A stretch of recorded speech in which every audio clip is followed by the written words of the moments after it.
잘나지 않으면 살기 힘든 세상에 겸손한 사람이 세상을 살아갈 수 있을까? 그런데 겸손해서 왕이 된 사람이 있어. 바로 사울이야. 하나님께서 사사를 두어 통치하시던 이스라엘이 다른 나라들처럼 왕을 세우기를 원했어. 하나님께서 이스라엘의 요구를 받아들여 사울을 세우셨어. 사울은 이스라엘 자손 중에 그보다 더 준수한 자가 없고 키는 모든 백성보다 어깨 위는 더했어. 사울이 아버지의 명으로 종과 함께 잃어버린 암나귀를 찾기 위해 두루 다니다가 찾지 못했어. 그래서 암나귀의 행방을 묻기 위해 하나님의 사람 사무엘을 찾아갔어. 그런데 사울이 사무엘을 찾아오기 전날 하나님께서 사무엘에게 말씀하셨어. 사울에게 기름을 부어 이스라엘의 지도자로 삼으라고 말이야. 사무엘이 사울을 볼 때 하나님께서 그가 사울임을 알려주셨어. 그래서 사무엘이 암나귀 때문에 자신을 찾아온 사울을 식사에 초대하고 암나귀를 찾았다고 알려주며 말했어. 이스라엘에 사모하는 자가 누구냐? 너와 내 아비의 온 집이 아니냐? 그러자 사울이 대답했어. 나는 이스라엘 지파 중 가장 작은 베냐민 사람이 아니오며 나의 가족은 베냐민 지파 모든 가족 중에 가장 보잘것없지 않습니까? 당신이 어찌하여 내게 이같이 말씀하십니까? 사무엘이 사울을 극진히 대접하고 대화를 나눈 후 아침이 되어 돌아가는 길에 사울에게 하나님의 말씀을 전했어. 사무엘이 기름병을 취해 사울의 머리에 붓고 입맞추며 말했어. 여호와께서 그대에게 기름을 부으시어 주님의 소유이신 이 백성을 다스릴 지도자로 세우셨습니다.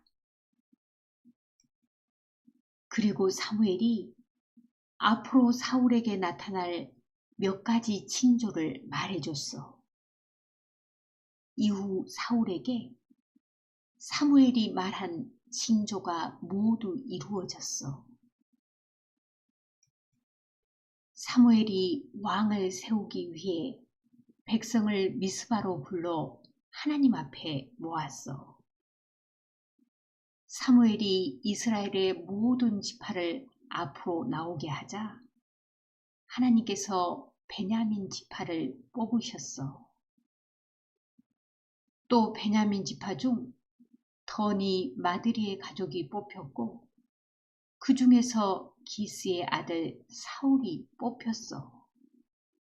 하지만 사울을 찾아도 만나지 못했어. 사울이 진보다리 사이에 숨어 있었던 거야. 사람들이 달려가서 진보다리 사이에서 사울을 데려왔어. 사무엘이 모든 백성에게 말했어. 너희는 여호와의 택하신 자를 보느냐? 모든 백성 중에 짝할 리가 없느니라. 모든 백성이 왕 만세를 외쳤어. 그런데 어떤 사람들은 왕으로 뽑힌 사울을 무시했어. 이 사람이 어떻게 우리를 구원하겠느냐? 하지만 사울은 잠잠히 있었어. 그 후 이웃나라 암몬 사람들이 이스라엘 땅을 공격했어. 사울이 이 말을 듣고 하나님의 영에 크게 감동되어 이스라엘 사람들을 모아 암몬 자손을 무찔렀어. 그러자 백성이 사무엘에게 사울을 무시했던 자들을 죽이자고 말했어. 하지만 사울이 반대했어. 이날에는 사람을 죽이지 못하리니 여호와께서 오늘날 이스라엘 중에 구원을 베푸셨음이니라. 사무엘과 모든 백성이 길갈로 가서 하나님 앞에 사울로 왕을 삼고 하나님 앞에 화목제를 드렸어. 사울과 이스라엘 모든 사람이 크게 기뻐했어. 사울은 다른 사람보다 준수하고 월등히 컸지만 자신을 작게 여기는 겸손한 사람이었어. 사울은 자신과 자신의 가족이 가장 보잘것없는 존재라고 생각했어. 왕으로 뽑혔을 때도 진보다리 사이에 숨어 있었고 자신을 무시하는 사람들이 있었지만 그들을 죽이지 않았어.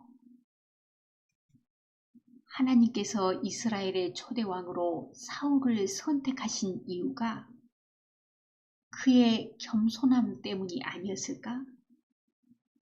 하나님께서는 잘난 사람이 아니라 자기 자신의 나약함을 인정하고 스스로 작게 여기는 사람을 찾으시는 것이 아닐까? 자, 그럼 오늘은 여기까지 할게. 사랑해.